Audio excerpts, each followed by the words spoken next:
please remember the views and opinions expressed by this show or any other show on DV Radio and its guests are strictly those of said individuals and do not reflect those of the DV Radio staff nor the staff of dysfunctional veterans.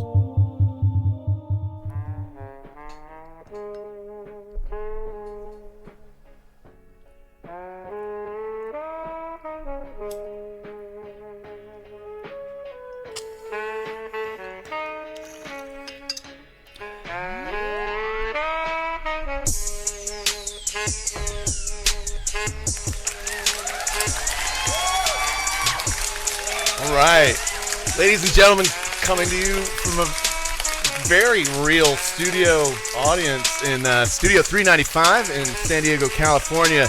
I am the host of Honorable Discharge, Ron Ripley, and I'll let my guest introduce himself. Sometimes people don't want to be known for their work. You're more than welcome to come up with a call sign. Yeah, I'm Uncle Picnic. You're Uncle Picnic. All right, we'll go with Uncle Picnic today. So my guest today is Uncle Picnic, and we're just hanging out in San Diego. We've never met each other. I'm a former Air Force veteran, 2000 to 2005, 2 tours in Iraq in 2003, 2004, and I was a civil engineer. I got out. I was a E4 is how I retired. How about yourself, Uncle Picnic? Okay, I was in the Navy. Mm-hmm. I joined in 98, was in till 2008. While I was in, I was a electronics technician and a rescue swimmer for the last 4 years I was in. Right on. And, I did that on sea duty. And then I got out, and now I'm a graphic designer. So There's not a lot of overlay there. How'd that come Well, about? yeah, so that was 10 years ago when I got out. So I had to basically hit the reset button on the career path. Any deployments? Any... Yeah, I did 2 deployments. My first deployment we had gotten back the day before 9/11. Oh, that's fun. And so as we were getting ready to dock the ship, and we can see San Diego, we're wrapping up drills and stuff. We it's go all back. hustle bustle in Sandy. What's going on? Yeah, well, we start to get close enough to pick up TV signals. So over the 1MC, that's the call. That's the public announcement system on the ship. They say that everyone go to a TV. The United States is under attack, and we think this is a scenario. that Someone's about to get fucking eat up, like they lost a bet. And well, we were under the impression that it was another drill scenario because they always started off with something really horrific. That was our first reaction. We're like, yeah, that's not funny. Yeah, and then so we realized immediately as we watched a plane fly into the second tower that we all got queasy feelings in our guts. We thought we were going to be the first to get turned right around. It sucks. We just got home. Yeah, but we're on the other side of the country too. Yeah, well, that would have really sucked if we got sent back, but that wasn't the case. They had after that had happened, they had to do a bunch of. Where were you coming back from? Were you? It was a 12 tour. Months out, or it was a Westpac. We went to mostly Asia and stuff. So. Thailand, Singapore, all the hits, Malaysia, all the big ones. Australia, Australia was the funnest probably. That and Thailand. Thailand, if you've never been, it's I've never been. My brother has. My wife wants to go to Australia. You have to tell me about that. Yeah, Australia is great. You get laid just by speaking. That's nice. Nice. As you would because they love American accents. It's got to be a good feeling. It's really awesome because you know what it's like when you're at a bar and there's a guy with a British accent and he's just like pulling all the wool. Fuck yeah, Hugh Grant, get some. Yeah, and it's kind of a bummer because what does he have? He's just got the voice. But when you go to Australia and you realize, well, that's how it feels. You eat it up, and it's and if you can't get laid in Australia, you're not trying. Yeah, or you're a mute. Because your accent goes far. The koalas have chlamydia, for fuck's sake. You can get it. Get there. So in the Navy, you did electronic technician. You were out on a boat, and then are you from San Diego? Yeah, I was from. I'm from born in Atlanta, Georgia, but I've been here since I was just 1 year old. So San Diego is basically home. That's home. I grew up in City Heights. I don't know if you know the lay of the land here, but I do. I'm sure some of the listeners don't. It's not like one of the most upper middle class of neighborhoods in San Diego. It's kind of pretty trashy, And there's a lot of pickup trucks in the driveway. It's working class, but it's not like your neighbor is Santee, usually this is a typical neighbor. They're Latino probably. There's six cars in the driveway and probably 30 people that live in that house. Hey man, so long as it smells. When I first moved to San Diego, that was one thing I couldn't get over is how good the neighborhood smelled. Like you would just sit out on a back porch and people would be grilling at night and the food. This is barbecue weather. I mean, it's all the time. It's really nice, and San Diego's beautiful. So you got out and you were like, all right, San Diego's the jam. I'm gonna stay here. You never considered anywhere else, like Utah? No, not really. This is I was stoked to come back here as my first duty station, and I wouldn't want to leave. It's people complain about how much it costs here, but I think that you're paying a premium on the quality of life. You're definitely acclimatized. There was a comedian at the Comedy Store, Joe Dosh. He had a joke about he's from like Minnesota or something, and people from Minnesota are like, aren't you afraid of the big earthquake? And he's like, not as much as I'm afraid of this being the rest of my life. You live in an icebox in Minnesota. Yeah, I mean, I grew up in Vermont. And, so you got great skiing out there, don't you? Yeah, but I didn't ski when I was a kid. My family, like, we grew up kind of middle class too, and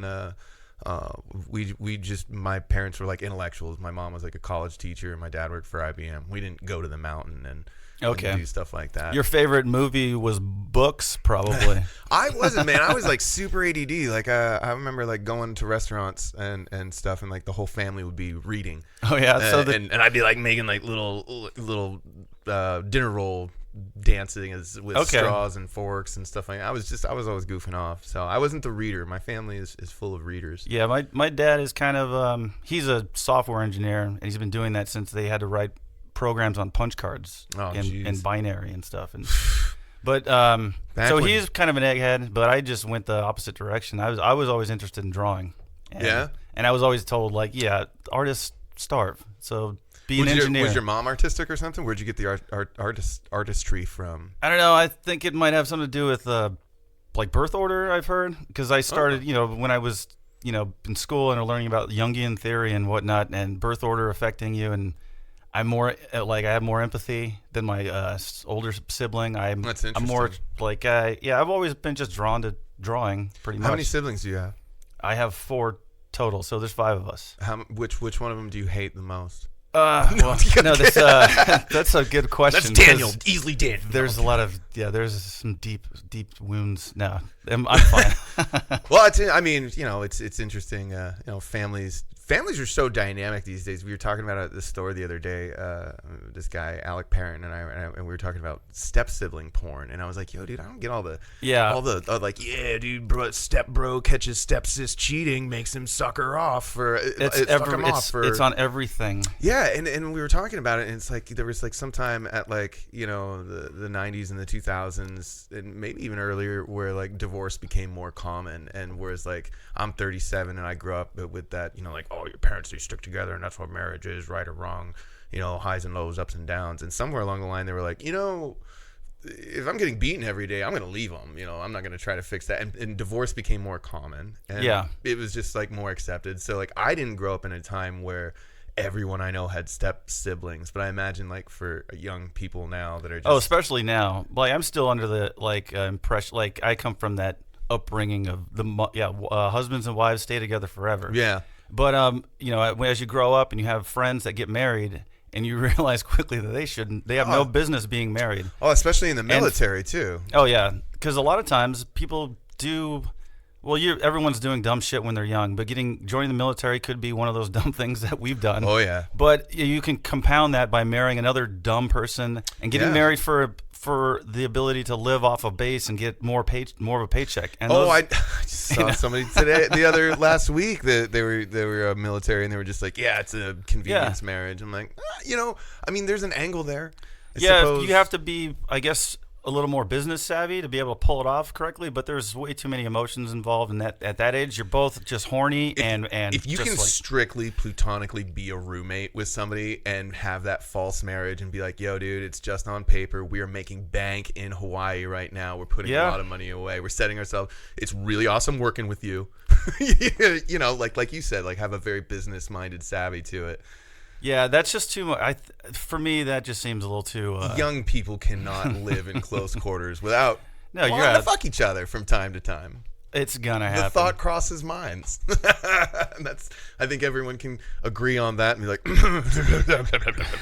yes, indeed. So, are you married? I'm a married man. Mostly, and most of the time, I'm happy about it. So, how long ago did you trick her into marrying you? Or who tricked who? I tricked her. My wife is one of those people, like, everyone else needs to approve of something. Like, she needs to. She's the only person I've ever seen make a car salesman cry. Oh, that's some awesome like stuff. She'll I like do it. all this research and be like, well, that's weird. I can get this make and model over in the other town for about $1,000. And by the time she's done with him, she's got a new car stereo and stuff like that. But she felt like she was taking a chance on me. I was like, come on, do it. But that let her be your business manager. I wouldn't get anywhere. I get my wife is. She's a program manager for her work. She works as a contractor for the military. Oh, right. I could have actually worked for the company that she works for, or worked for. Now she works for the government, but she's really good with managing people, and she's a good listener. And she when I was a graphic designer at a studio, having a good project manager was the thing that got us through tough projects. Someone who can dangle the right carrots in front of an array of weird attitudes and different motivations and stuff. And, we've been together for 10 years. What about you and your lady? We got married in 2005. We started dating in 2002. So nice. We're about to get to 17 years of being together. See, so you know. We got 3 kids. Oh my God! So you just you sleep in your car sometimes, don't you? No, well, the 21-year-old is out of the house. He's nice. My stepson. He was 3 when I met my wife. So you have a 21-year-old that doesn't live at home. Yeah. Ah, good for you. A great success. Yeah, much nice. Good for you. I think he's kind of got he's business minded. He wants to carve out his own existence and do it on his own. He doesn't want to have a boss. I think that's pretty cool because I've been trying to do that for years. Do you think that's inherited from you? Do you think that's kind of youth culture, just being like, I want to be my own boss, and that's kind of maybe because there's maybe both. The gig economy is a huge thing that a lot of millennials I've been doing that. I don't have the most traditional of jobs. I don't have an actual place I go to permanently. I don't have an employer. I get that, man. I was a carpenter for 15 years, and I realized I saw my father struggling to meet his father's goal. And my grandfather retired from the GM plant. He got the ring. Oh yeah. After 30 years. That was the heyday of probably Leave It to Beaver era, where it was bought a house after the war with two pieces of saltine crackers. All the dads looked like Bob Dobbs. Absolutely. And so my dad was trying to live up to that, and I think he was kind of in a world where that was changing career-wise. That was the boomers, an unrealistic expectation. The boomers, I think, have that ingrained in them. That's why they all put that orange buffoon in office, I think. Right? Because he's a reflection of that ignorant white guy. Work hard and blah, blah, blah. Yeah, I don't know if he's the most hardest working, but, I don't like talking politics, so. No, moving on. No, well, so what I was saying is that, so my father was just kind of like, all right, well, I'm at the time frame where that's kind of becoming an unrealistic expectation. Yeah. I the generation that follows him, I realize I'm never going to retire from any plant after 30 years. And being a carpenter, you go from job to job. It's contract. It's definitely like that gig economy. And it's weird because right around 2008, carpentry was so sexy. It was house flipping. There was, the home makeover shows. And then everybody thought. Then that whole industry kind of, imploded. Yeah, right? No good. I have friends that were in framing and doing construction all over the place because there's developments like crazy. And then all of a sudden that thing went up, But trades are a good, a great thing to learn. Oh yeah, especially a skill that takes you years to master. And I think that's anything. I mean, you can't do any. I mean, that's one thing I appreciate being a carpenter. It's like you start out as an apprentice. You don't know shit. You're cleaning tools, and you do that for many years until you start having tools and making cuts and things like that. There's a lot to be said about paying your dues. Yeah, you know who Norm Abrams is? or Bob Vila. Yeah, Bob. Yeah, Bob. Right. I mean, those guys are master craftsmen. They were master craftsmen that long ago. Yeah. What's that? 10,000 hours. It takes. It's like those guys have done it over and over again. Which makes it. I mean, when you think about it, it's kind of crazy when you think about like pilots. It's like just because you're a pilot and you have 10,000 hours. That means you're like still a new pilot. Yeah, you just entered the mastery. And joining us up in the cabin today is Gary. This is his first flight, non-simulated. You're like, oh, good, go Gary. Yeah, you got this, Gary. Come on, we're pulling for you. So now, tell me about Uncle Pickle. Tell me, pitch Uncle Pickle on Uncle the Picnic. show. Oh God damn it, Uncle Picnic. It's fine. It's my baby born out of. Have I been calling you Uncle Pickle the whole time? We just met, so it hasn't been that Very long. fair. I'm really great at fucking up names. All right, so go on, Rick, Picnic. Let me tell you about it. Uncle Picnic is a nickname that I had picked up. Well, I had a friend years ago, and we would just share doodles that we would do, and I think one of them was named Uncle Picnic just really quickly, and then I always thought that was kind of like a funny little moniker to. Did he have like a defining something. feature? Like, was it the drawing of the doodle we of had barbecue chef or something? I don't know if you know. There's a comic book called Bone a long time ago. It was like these kind of like amorphous kind of. They looked like bones that were like that had human kind of like qualities, but anyway, they just were like really very plain caricatures. And we would put those types of characters on skateboards and call them like, one of them was called Negro Fantastic. One was Uncle Picnic. Like, okay. Just like skate names, and it's like, yeah. You showed me some of your graphics, and I want to send me a copy of like some of your Instagram and pitch your Instagram too. I'm at Uncle Picnic. It's that simple. UnclePicnic.com just launched. I'm still really, really new at this, so let me break it down. What Uncle Picnic is. I'm Uncle Picnic. You are. This is the art that I do in the margins of my sketchbooks that I keep notes in for all my graphic design projects. I do a bunch of corporate work, like 200-page manuals for training regimes at different whatever. Not the sexy CD layouts not or sexy whatsoever, restaurant menus, but the corporate. No, I know not what one would consider traditionally like sexy design, but there is a lot of nuance to doing beautiful typography, and you can't do that unless you've studied what orphans and widows and a ragged edge, and like knowing how to like hang things off on a grid properly, and having your text wrap and doing pull quotes and dumb stuff like that makes a magazine beautiful. I pay attention to that stuff and I make it. And your shit, as hard as you can say that, like, oh, anybody can do that, your best stuff will look like a really crappy PowerPoint. Well, if it were easy, everybody would do it. And that's, I was going to say, I can appreciate that because what you do is on a grand scale. I just finished up a semester at San Diego State for meeting and event management. Okay. So a lot of our... I'm in school right now, too. Are you using the GI Bill? No, I'm using Voc Rehab. Okay, that's just as good. It's just as slutty. I love it. So are you a disabled vet? Yeah. Me too. I get up top. Boom. I'll meet you at Applebee's on Veterans Day, bro. Just hit me up right around the 1st. Oh, that's right on. That's it's when the first of the month. It's nice. It's fantastic. So, do you want to pitch the school, or are you like, fuck those guys? Oh no, I get a UCSD extension. I'm taking I'm taking marketing courses in order to market Uncle Picnic better. I do that anyway. That's fantastic. I work in marketing campaigns because I do the design and maybe the branding, and pitch all the creative and stuff, all the assets that would go into a campaign. I've done websites and landing pages. Yeah, there's ads, a huge component to that, and I found that out this last semester because all of our end deliverables were pitches for projects or things like that, and you got to have executive summaries and have that layout. If you have a nice layout, it adds an excellent element of professionalism to it, and if you know what you're doing, you can really it's an underlying quality that you don't even notice it. But you notice bad design. Bad design will get noticed. Good design will just wash right over you and make you feel nice. An old sergeant in the Air Force told me once that an ounce of image is worth a pound of performance. Yeah. And in some of those cases, it is. like that is absolutely true. Yeah, the presentation, you could have shitty data and shitty information if you present it eloquently to investors, and they're like, oh.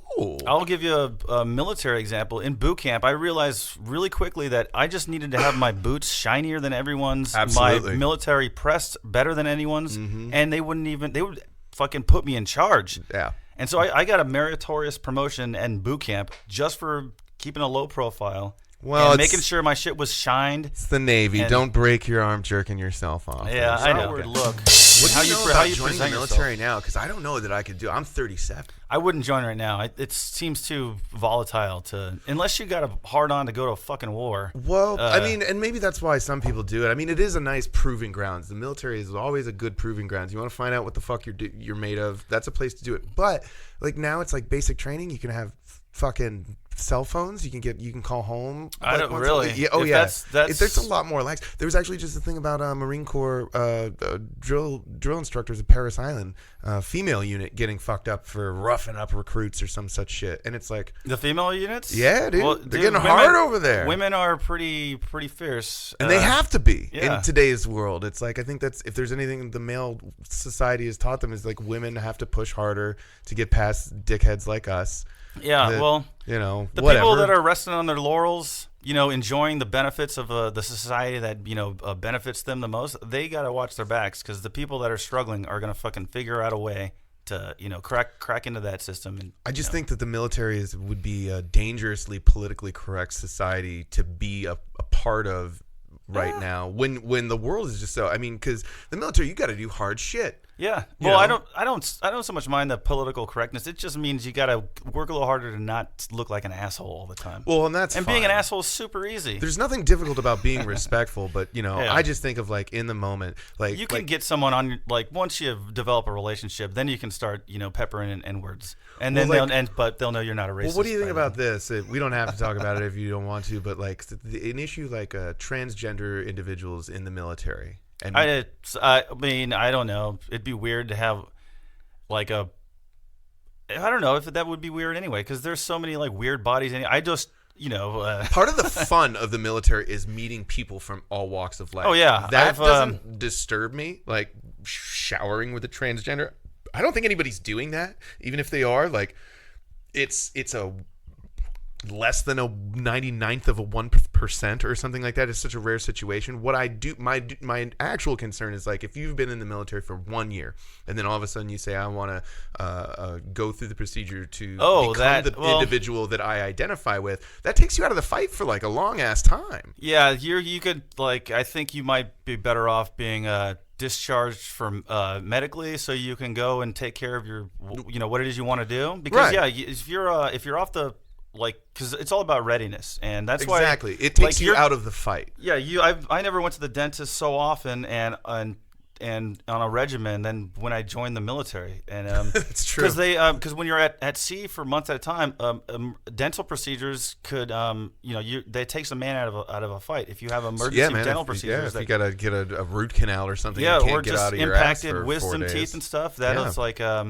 they make sure that you're ready to go, and if you're too busy in your therapies and you're getting your dick filleted and turned into a vagina. Have you ever heard this story? I think it was I don't know that it was Patton. Maybe it was like MacArthur or something. It was a big motherfucking general way back in the day, and I guess they were on leave stationed somewhere, I think in South America, and they were like, I've got 5 weeks.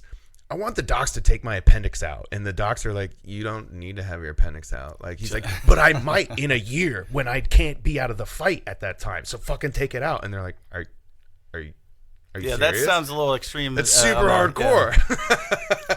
Well, what else? Well, yeah, that's a hell of a goddamn story. Yeah. It is worthy of honorable discharge.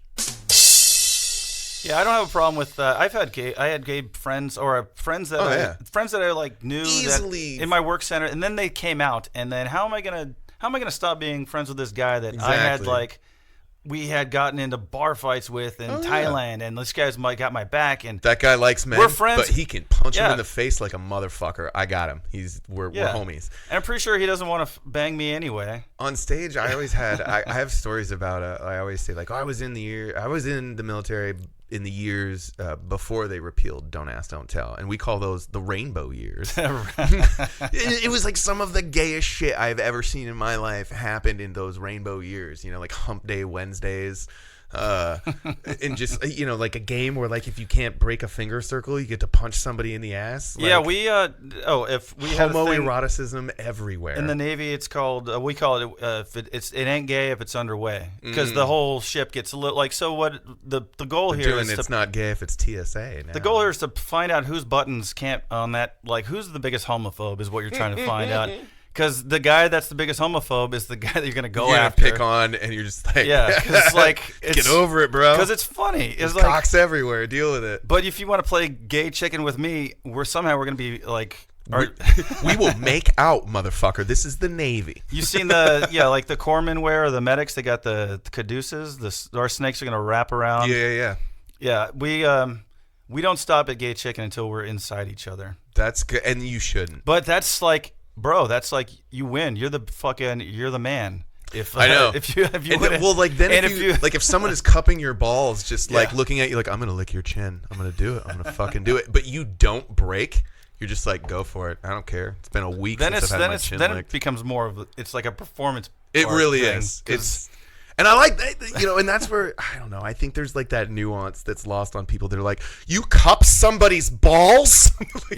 Yeah, dude, absolutely. I mean, there's. Do you see what came out of that? This is how dreams are made. Oh man, my buddy, this guy, his name was Richard Johnson III. We just called him Triple Dick. Triple Dick. Perfect. And he was like a big boy from Nebraska, and he played high school football, college football, dropped out, joined the military. Big fucking corn-fed dude. Yeah, right? I got a Nebraska story. Yeah, they're a breed, man. But he used to love to do this thing in the in the showers where he'd find the most homophobic dude, the nerdiest, scrawniest guy that just transferred in. You could tell like he's just never been around people before. Old Triple would just be like showering, and he'd grab his cock and start windmilling it, right? And he just started windmilling it, and then he'd lock eyes with the guy until he like had him backed into a corner, like naked in the shower. And then eventually the guy would look at his dick while he's windmilling it, and Triple would just be like, "Why are you looking at my dick, faggot?" And at that point, I mean, you're just like, that could never happen. That kid sound traumatized. He definitely was. We had a guy who ran like the work center, like watch station. He was a first class. He was pretty gruff, and like he presented as a tough guy. Tough guy. And but he was the biggest homophobic guy on the planet, and like he did not tolerate any kind of grab-assery. Like was he from anywhere? He was from Nebraska, did you say? Or? Oh, not that guy. The other Nebraska guy. So, well, where should I go with this? That was the guy that would get he would get his buttons pushed, and then he sent a couple of guys to what they call captains, or it was you get sent before all the chiefs. Those are the higher ranking enlisted guys to get disciplined for being too gay in the showers, because they would shower with the curtains open, and they both wear shower caps. They'd go in with their shower caps, their robes, their loofahs. They'd get into the same stall or the same shower, open it up, and wash each other's backs. My God. And they'd also, he had like a piece of foam that was like a pink tube of foam. At the end, he had another like a Nerf ball, kind of looked like a big pink dick. It took some time to make this apparatus. He tied that to his own penis, and then would open up his robe and show it off. And what it was kind of funny, it was just a big fake dong. But that and all the other shows of like gay eroticism in the showers got him in trouble. But then they got pretty much the first class that turned him in got laughed out of the room and said, and he pulled those guys aside. Get the fuck out of here. They told those guys, hey, you just stop fucking with them. Right. Stop showing your pecker to the noons. And these two guys, by the way, were the two biggest, like they were like bodybuilders on the side. So they had like jacked, they were like huge jacked dudes that were probably like they were really fucking funny guys. And that's intimidating though. Like if you're scrawny, and you don't know that this man that's built like a fucking wall in front of you. Because it's laugh. Fucking around. It was so funny, and it was also kind of like it's like hot as hell too. These guys were fucking ripped. Like, I know. It could make people question their. I don't want to sound like a gay or nothing, but if they wanted to give me a back rub, I'd let them. Well, they had just such they had such beautiful bodies. And I mean, and you can appreciate that as a man now. Like, oh my God, one of my favorite things to do is bump the thing. One of my favorite things to do in Vegas is I haven't been able to convince her to do it. Is I try to get my wife to like go to like the Thunder from Down Under. She's like, what do you want to go to that? I'm like, I'll look at beefcakes. Fuck it. I mean, I like to I appreciate a ripped set of chiseled abs. Well, the women in male strip clubs lose their fucking minds. Oh yeah. They do some shit to the guy strippers that you would get arrested for doing to the women. It's crazy. I mean, let's talk about male strip club rape culture. He too. All over the place. Hey, my eyes are up here. Yeah, my dick's down here. They came to see Dong. Yeah, full pickle. Not Uncle Picnic, which you can follow on Instagram, you guys. I'm sitting down with Uncle Picnic today on Honorable Discharge. I'm your host, Ron Ripley. This is where I'd insert a commercial, but we don't have any sponsors except for Dysfunctional Veterans. I don't know if you know, Dysfunctional Veterans Radio is they're a website and a nonprofit that are based on the East Coast out of New Hampshire. It started out with like all these veterans that were just like really, really fucked up, couldn't be at home, coming back from, really end of the line, have gone through facilities.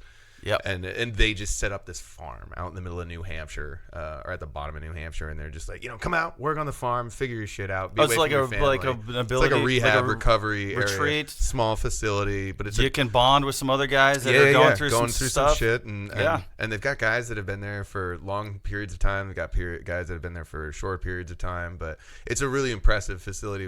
I got to go out there last 4th of July and do some comedy. That's cool, man. Yeah, and it was. That's really good because a lot of times, like, I don't know what your transition was like, but it's not easy. Yeah, mine was a little bit because I had a panic attack right before I was getting out. I was so worried about how I'm gonna get the bills paid. What am I gonna do? I'm making this big life change. I'm gonna be fully accountable for my actions. The day after I got out, I started at SDSU the following Monday. Oh. And I went there as a transfer student from City and Mesa. Yep, did the to same. San Diego State, and then I started as a junior. I started in my major. It was an impacted major. I did all the work I needed to do. I did tons of work. Yep. I did 60 units on shore duty.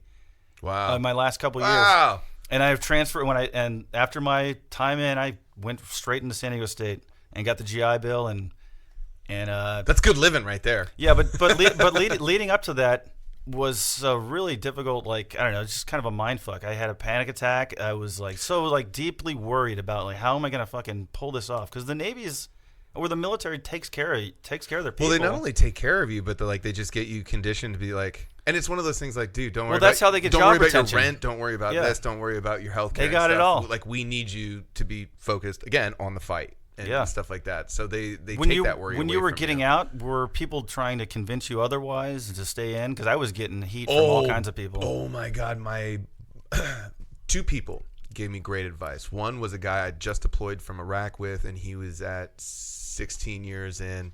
And he's still the only person that I went downrange with that I actually kind of keep contact with. Okay.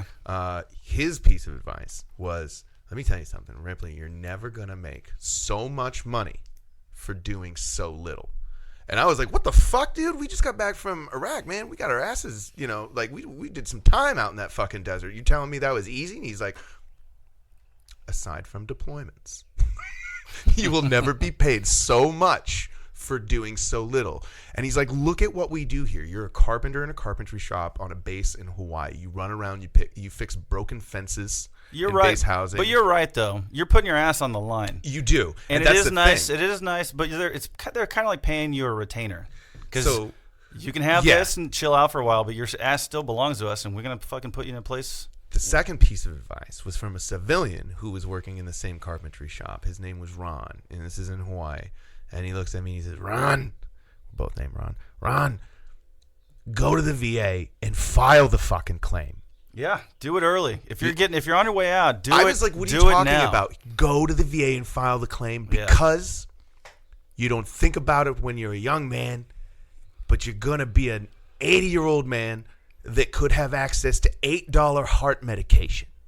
They get it as opposed to thousands and thousands of dollars. I had a that was a solid piece of advice. I had a rotator cuff tear. Yeah, that's great advice. I did the same thing. Like, I was told by someone to go and start getting looked at, start documenting everything. It was a guy that was retiring, and if your knees are fucked up, like I just had a surgery on my shoulder a couple years ago, and it was done at the VA. And funny thing was, the guy who did my surgery, Dr. Covey, he used to be at the medical center at Balboa. He did 2 knee surgeries on me when I was in the Navy, and then he did my shoulder surgery when I got out. And I'm still seeing him. He just gave me I just got an injection. Yeah, and I've been with this doctor for over 15 years. That was another reason I moved to San Diego, was for like better VA healthcare. I mean, like this is the place. It's pretty good up here. There are a lot of there's a lot of old vets that need a lot more attention than we do. I don't like going there, and that's the thing. It sucks, yeah. I'm always worried about getting sick. It's like looking into the future, though. You're just like, it's going to be me someday. But you're pretty healthy. I try to be. The room smells like, you could smell the alcohol pouring out of their pores. Oof, yeah. It's pretty bad. And these guys are like in their 70s and 80s, and they're Southern California. We have some of the best weather. This is the best place on the planet to be homeless, and that's where a lot of the homeless guys end up. Yeah. Well, a lot of old vets are alcoholics too. Well, they're just really. It's just so part of their lifestyle. Can you blame them? I always thought it was a little bit weird, because I always figured, man, if I had really nothing going for me, I'm fucking trained, dude. I was talking about this with the guest from last episode. Like, you could go live like a king in Montana. Yeah, if that's what you want to do, you could save up $1,000. You could go to Montana. You could stop at a fucking Bass Pro Shops with $500 and be able to walk out into the woods and do pretty well, knowing what you know, being trained by the military. Yeah, but is that what you want? Because humans are social animals. I mean, if you're you want that Univiber life, the bees and the flowers and the tree. You want to go build a cabin, be Unabomber style for a while. I suppose. I mean, I get that. I mean, but it's kind of crazy. There's places out there like what's that place? There's like a place in Nevada that's like a whole bunch of flat places. RVs live out there. It's like a whole nomad community. Yeah, I've heard about those. What the fuck is the name of that place? But I mean, you know what I'm talking about. So the name, the nonprofit. What was the name of that one again? The Dysfunctional Veterans. Dysfunctional Veterans. Okay. Yeah, they're Dysfunctional Veterans, DV Radio. So yeah, and back to that is like they have a podcast, and so I used to have a podcast, the Struggle Brothers. I'd share content with them, and then that podcast, my co-host was like, I think this is coming up in Google searches, and I needed jobs. So we can't be talking about dicks, cocks, and fucking blah blah blah while I'm trying to find steady work. And I'm like, that's cool. I respect that, professionally. Yeah. So we had to part ways, and I haven't been able to like get a podcast going. But Dysfunctional Veterans is always Well, hey man, good luck with the venture. Because it's you already. How many episodes deep are you? This is your episode too. That's why that intro is not as slutty as it could be. Oh, well, give it some time. But yeah, I mean we're just about out of time too. We got to get you out of here. You're a real person with a real job, doing real things. And I was going to talk about the nonprofit I work with real quick. So definitely plug that. Please do. Go. Yeah, so I've been working with a nonprofit called the Honor Foundation, and they're based in home base in San Diego, but they're also in Virginia Beach and at Camp Lejeune, and they work with transitioning veterans from the special warfare community. So ex-Navy SEALs, Rangers, the Marine Raiders. Any special warfare, people that are also part of that community. Air Force Space Shuttle door gunners. Yeah, those guys. Don't forget those guys. So when they get out, they go through the same TAP classes that we go through, transition assistance programs and stuff. That. But what the Honor Foundation does, it sets them up on a little higher of a tier, and puts these guys through a bunch of professional training courses, gets them ready for above and beyond those of offered at TAPS and stuff like that. Yeah, they do all kinds of career assessments and try to match them with something that, because you're kind of lost when you go from a career where it's only pretty much military centric, and then back to a civilian life where you feel like your skill sets don't apply to anything. And so you could be moving across the country to go to Oregon where you've never lived, but that's where your spouse's family lives. Some of those guys need a little extra help trying to figure it out. And I'm still figuring. I just turned 40 and I'm still trying to figure out exactly how to navigate this crazy civilian world. Yeah, right. And so the Honor Foundation helps these guys, which I think is these guys are some of the most capable, amazing specimens of what the military has to offer. They go, yeah, their skills and assets would be. But they're just as in need of help as another vet, and I think all vets could use a little leg up, because the military gets you very regimented for a certain structured life, and when you get out, you don't have someone to show you the ropes, but you've been kind of insulated for a long time. Well, but anyway, the Honor Foundation, I've been working with this nonprofit for a long time. I do all their graphic design. So do they have the website? Honor.org. They spent Honor.org. Yeah, they got that's a really that's an expensive fucking website name right there. Yeah, it's having that one powerful word. Mm-hmm. That's good Google juice. I know. I wonder if there's a porno producer Honor.org is taken. No, that's fantastic. That's a really great cause, and I think I'm still DB Radio might be able to make some good connections there too. Yeah, and it's one of those things that I don't have a problem doing work for such a stand-up organization, because I've worked for other businesses and stuff that don't really care about the product that they're selling. They're it's all about the money, but I'm about people. I want to help lift all, a rising tide helps lift all ships.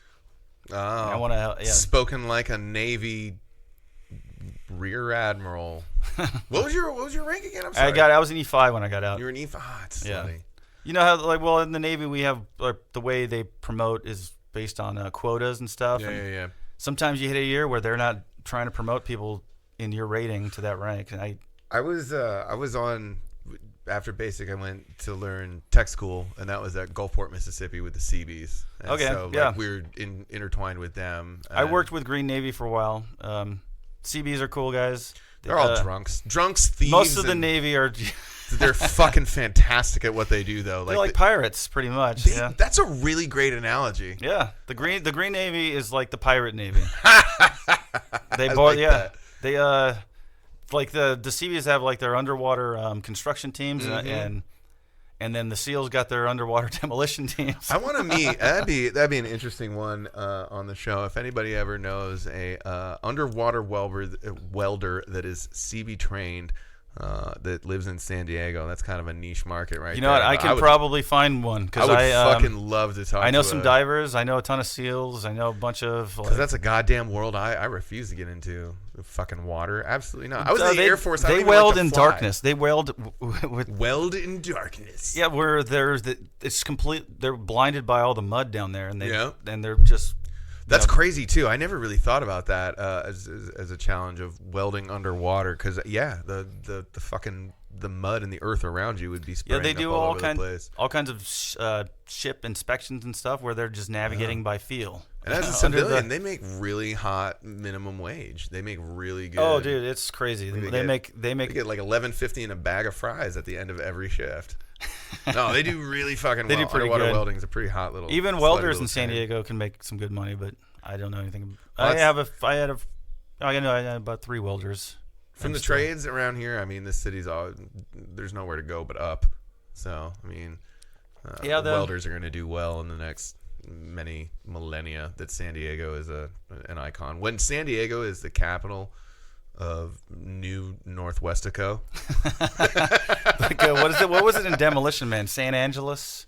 They had merged a bunch of cities up and down the coast, and then they brought back Blade Runner 2049 there with the new Ryan Gosling when San Diego was like LA's dump. Was it? Yeah. It was like the fucking. Have you driven by the dump over here? It's it's lovely. It's getting fucking huge. They're building a fucking trash mountain. We do have a mountain of waste, but we need that. We need to build a wall. We need to build a wall of waste. It's gonna protect us from the San Onofre. Yeah, just fill the fucking what are those called? When the faults, fill the fault lines with trash. Fill the faults with trash and nuclear waste from San Diego. We'll be fine. We'll go another millennia. It's San Diego. I heard Palm Springs is having a Taco Bell opening, and one of the it's like a Taco Bell experience. Yeah. And it's this is like a thing that people are doing. It's like experience economy. You never know. You could be doing graphics for a Taco Bell experience. Oh no, it's a lot of it is UX design is a new thing that's pretty much just graphic design, but with a punchy name, because it's user experience, which is basically just considering what a user's gonna be walking through as they navigate through whatever it is that you built. Apps usually have, if you have bad Some user element of you. yeah, bad user experience will make you kind of turn away from it really quickly. What's an example of bad user experience? Do you know of one? So not knowing where the like the next buttons are, or like or looking for something where it's supposed to be and it's not there. So if like a map of an airport in an airport app that says the shitter is here, and it is not. Yeah, it's a bad user experience. Anytime you have an app where you can't navigate it without instructions, that's bad user experience. Everything you look for ways to make things more intuitive. Okay. So like, how often? When's the last time you looked at the instruction manual for like whatever phone you have? You've never done it. But I read everything I sign before Apple gets their bit. No, call me when you're done reading it, because those things are fucking miles and miles. Like them and CVS receipts. Right? Like, who are you trying to impress with your words? Big Paper is responsible for that. They're getting CVS is responsible for Big Paper. Oh man, well, Uncle Pickle. Yeah, it's just Uncle Picnic. Uncle Picnic. You call me Uncle Pickle if you want. Because That's what I'm gonna call you now. This is an audio medium, but I've had my dick out the whole time. That's why he keeps calling me Uncle Pickle. It's green and bumpy. Rick over there staring at us. Yeah. No, Uncle Picnic. I've been chatting with Uncle Picnic, a Navy veteran from San Diego, joining me, Ron Ripley, today on this slutty little podcast called Honorable Discharge. I got 2 questions for you. What's the sluttiest place you've ever been as the Navy person? As a young man with a hard dick and the ocean in front of you, where's the sluttiest place you ever got deployed? You don't have to give details, just name the location. Probably, yeah, I'd say... Because someone out there is going to be like, he said Scotland!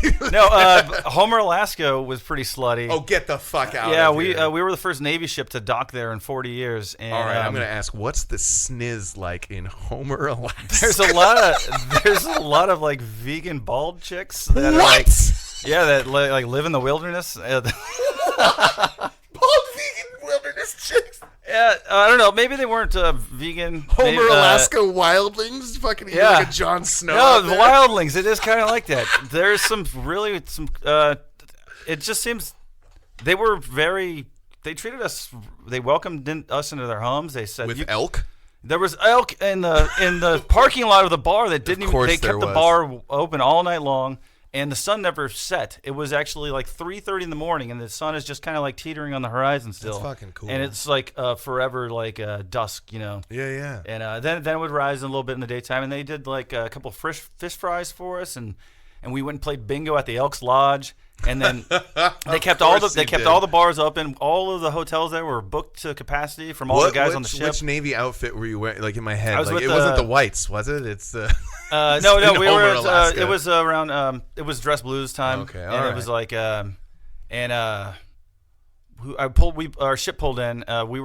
We stopped in Canada, then we went to Alaska, I was on the Lake Champlain. It was a cruiser. The Lake Champlain? I'm from Burlington, Vermont, and I live right next to Lake Champlain. I used to swim in it every day. Yeah, so that's the name of our ship. It was. I guess there's a battle of Lake Champlain that was really fucking cool. Yeah, I'm into that. CG-57. All right, the second question I have for you. Answer it if you want. You don't have to.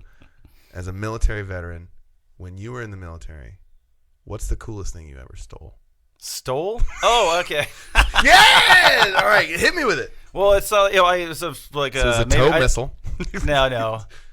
We actually tried to order a missile once through the stock system that got shot down. That's fine. Hold Harbor Freight. .mil. Yeah. Well, you have the stock number. There's a stock number for everything. Right. But what did we get? There's these things called XLI tool sets that electronics technicians have. It's just a big leather case that has just a wide array of all kinds of tools that are specifically for your trade. Electronics and stuff. And then You'd have a fluke multimeter, so you can, and then maybe a soldering kit in there. So this is like a whole it's like an electrician loadout. Yeah, technicians loadout. So the electricians do a little bit more stuff power related. We're pulling out and fixing components on cards and shit. Gotcha. So I happened upon inheriting. That's a good grab. Inheriting one of those. That's a good thing to find someone else had dropped in a hallway. The downside of those, all the socket tools, they all smell like a butthole for some reason. Like this metal metal takes on this funk, and it's like these old tools just smell like they smell like a puckered butthole. Have you ever smelled a butthole that smelled like a wrench? Or a socket? I smelled a butthole that smelled like these X-Lite wrenches. Well, you spend a lot of time around buttholes. You're a brave man. Uncle Picnic. I think that's gonna. The millennials are all about eating ass these days. That's true. Try to keep it light, keep it young. We have to talk about that off recording. The millennial butthole eating trend. I mean, I think this is a perfect thing to leave on. After I say thank you so much for stopping by. My pleasure. Thank you for having me and joining me today. You're at the very first stages of this podcast, and I think it's going to be a wild success. So you're going to be part of history. If things you start blowing up and you want to have me back, we can talk about some other shit. You're welcome back anytime. I think I'm going to start structuring it to have like more than like a one-on-one because it's I think actually the next episode I think I've got Sean McCaw. We also know some of the same people. I'm pretty sure like maybe Randy V. Randy would always the Seabeaner. He'd always be welcome down here. I think he's just always in Vegas and he's always on the road. I'm afraid for that guy. I think like he's driving. He's putting too many miles on his car. He's just like, he should get 2 cars for sure. Are you? Side note: are you okay with Grumpy Cat? Grumpy Cat passed away today. I just heard that. You all right? He only made it to like 7. Yeah, man, that's young for a cat. That's kind of sad, but he's probably working his ass off. His owners probably made a pretty penny off that cat. He's out there slaying that puss. For sure. But I mean, at least I'm just glad it takes my mind. The internet lost an icon. Yeah, pretty much. And this it's a nice thing to be sad about instead of whatever's going on in Alabama with abortion. Like the South is a mess right now. I would way rather be sadder. Minnesota? Not Minnesota. Grumpy Cat. Was it Wyoming? It's like Wisconsin? Alabama, Mississippi, Missouri. Who is it? It's one of those. Another state followed suit. Yeah, another ridiculous. Yeah, they're just like, can't kill. I mean, and that's fine. Don't get an abortion. There, go another state over. It's the world. Just go. Yeah, it's not like abortions were easy to get in those states anyway. The same way that people in Missouri and Alabama don't care about the California earthquake. That's going to kill us all.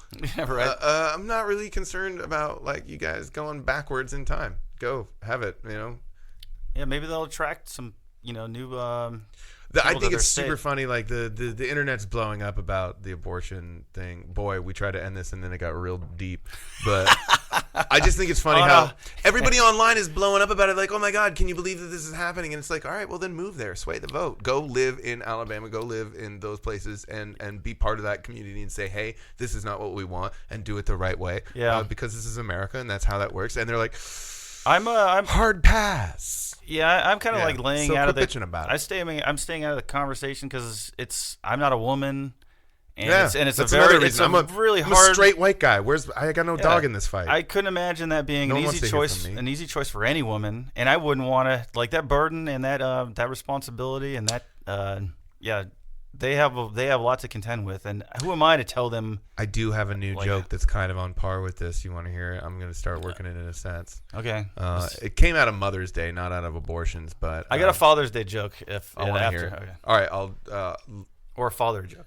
All right, I'll do Mother's Day. It's not Mother's Day, but it's that if you think that motherhood is the hardest job, that is the most thankless job, that is so hard, you have never tried to avoid paying child support. Okay, I like it. It has kind of one of those like Jeselnik twists on there. Yeah. That's perfect. It is kind of, yeah. What's your father's joke? Okay, Father's or Father's Day? Yeah, so my he just turned 75, and I found out just now that he's still masturbating. And if you're waiting on the bathroom, it'll probably be another 4 minutes. He's got 4? Yeah. That's impressive. He's been in there for a while, so. Well, he probably stops and pauses. He's like, "Oh, is that a Bass Pro Shops ad? Let me look at that for. I'd like to go fishing. Oh shit, Melania Trump. Yeah, but funny thing is, I don't think my dad really masturbates. He's. I wonder if my old man does. And on that, we should leave everyone considering, does your father masturbate? This has been episode number 2 of Honorable Discharge. I'm Ron Ripley, hanging out with Uncle Picnic. All you right. guys, I hope you guys enjoyed the episode. If you can't be good, be careful. Later.